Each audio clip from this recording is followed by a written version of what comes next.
ईसा के जन्म के 327 साल पहले मगध साम्राज्य पर नंद वंश के राजा धनानंद का शासन हुआ करता था।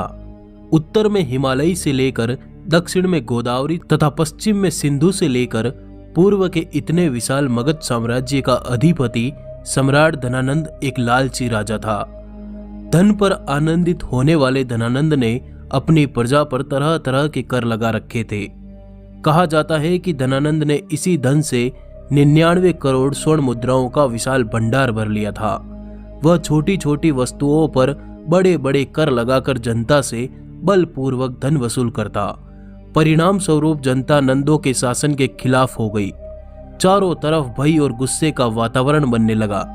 आर्यावर्त के इस महाजनपद मगध राज्य की सीमाओं पर इस समय यूनानी यवन सैनिक तलवारें लिए खड़े थे, पर सत्ता के मद में चूर धनानंद को इससे तनिक भी फर्क नहीं पड़ रहा था। इसी महाजनपद मगध राज्य के सीमावर्ती नगर में एक साधारण ब्राह्मण आचार्य चणक रहते थे। चणक को हर वक्त अपने देश की चिंता सताती रहती। चणक के एक मित्र सक्टार धनानंद के दरबार में बड़े ओहदे वाले मंत्री थे। अतः चणक ने सक्टार के साथ मिलकर राजा धनानंद के शासन को उखाड़ फेंकने की योजना बनाई। पर इस योजना की खबर महामात्य देवीदत्त के पास पहुंच गई। ये देवीदत्त मगध के राजा धनानंद का एक खास मंत्री था और इसने चणक और सक्टार की बनाई गई योजना धनानंद को बता दी। अपने खिलाफ चल रही योजना को सुनकर मगध सम्राट धनानंद ने तुरंत मंत्री सक्टार और आचार्य चणक को बंदी बनाने का आदेश दिया। संपूर्ण राज्य में यह खबर फैल गई कि राजद्रोह के अपराध में एक ब्राह्मण की हत्या की जाएगी और इसी के साथ आचार्य चणक का कटा हुआ सर राजधानी के चौराहे पर टांग दिया गया। अपने पिता के कटे हुए सर को देखकर चाणक्य की आंखों से आंसू टपक रहे थे। उस वक्त चाणक्य की आयु मात्र 14 वर्ष की थी। रात के अंधेरे में चाणक्य ने राजधानी के खंभे पर लटके अपने पिता के सर को नीचे उतारा और एक कपड़े में लपेटा।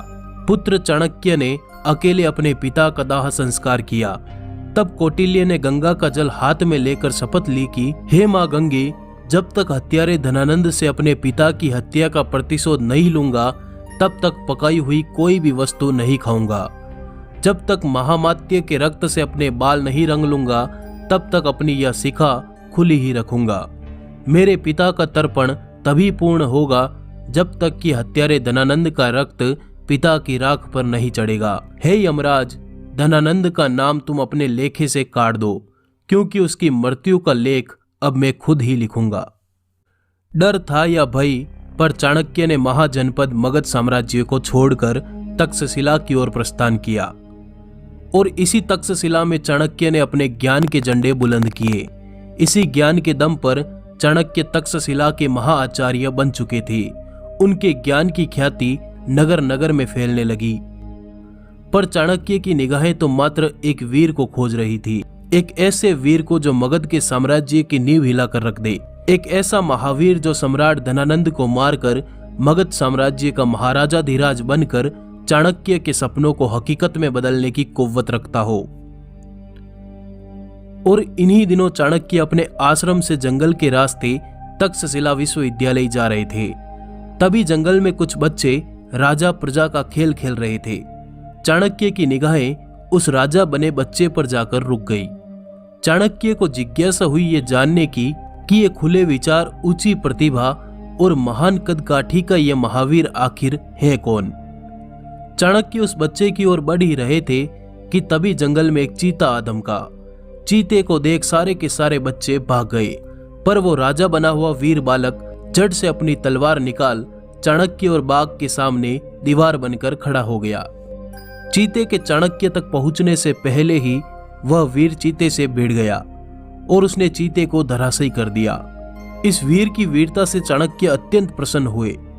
चाणक्य ने वीर से पूछा, तुम इतने वीर और साहसी कैसे बने? वीर का जवाब था, मैं राजा बना था।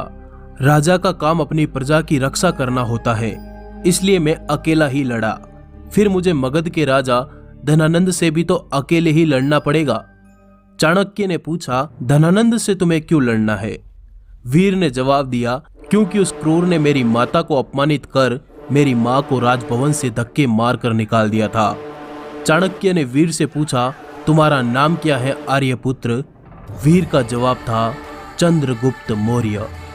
वीर विराट सम्राट चंद्रगुप्त मौर्य।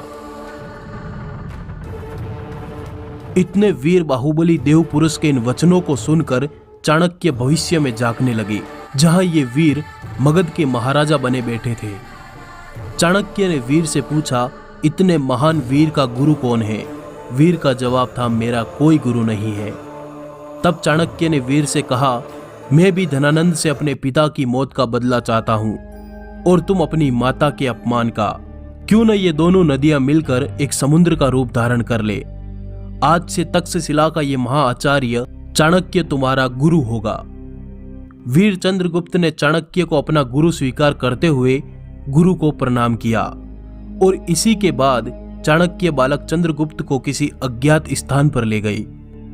धनानंद साम्राज्य से टक्कर लेना कोई आसान खेल नहीं था। देवगुप्त और कात्यायन जैसे कुटिल नीतिज्ञ उसके खास मंत्री थे और राजा धनानंद क्रूर जरूर था, लेकिन एक ताकतवर योद्धा था, जिसने सिकंदर जैसे योद्धा को भी व्यास सतलुज के मैदानों से वापस रवाना कर दिया था। कोई भी शासक धनानंद से टकराने का साहस नहीं करता था, क्योंकि उसके पास सेना में 2 लाख की पैदल सेना, 20,000 घुड़ सेना, 2,000 रथ और 3,000 हाथियों की एक महासेना थी। ऐसे में धनानंद के शासन को उखाड़ फेंकने का साहस आखिर कौन कर सकता था? इसके लिए कठिन तैयारी, सैन्य शक्ति और जन समर्थन की आवश्यकता थी और चाणक्य इस बात को भले प्रकार से जानते थे। बालक चंद्रगुप्त को सबसे पहले शास्त्रों की शिक्षा दी गई, इसके बाद अस्त्र शस्त्र की शिक्षा दी गई और अंत में चंद्रगुप्त को राजनीति और गोपनीयता का पाठ पढ़ाया गया। बालक चंद्रगुप्त हर कड़ी परीक्षा में पास हुआ। चंद्रगुप्त रात दिन शस्त्र शास्त्र का अभ्यास करते रहते। वे दिन रात नींद आदि को तो भूल ही चुके थे। अपने कठिन परिश्रम की आग में तपकर चंद्रगुप्त सोना बन रहा था। चाणक्य भी वीर के इस साहस को देखते रह जाते। लगभग कुछ सालों में बालक चंद्रगुप्त एक महायोद्धा बन चुके थे। अब चंद्रगुप्त की परीक्षा का दिन आया। चाणक्य ने चंद्रगुप्त से कहा, जाओ फिर से उसी जंगल में जाओ जहां से तुम आए थे। जंगल में रहने वाली जातियों और जनजातियों के लोगों को इकट्ठा करो और उनमें से योद्धाओं को चुनो और एक राष्ट्रीय सेना का निर्माण करो।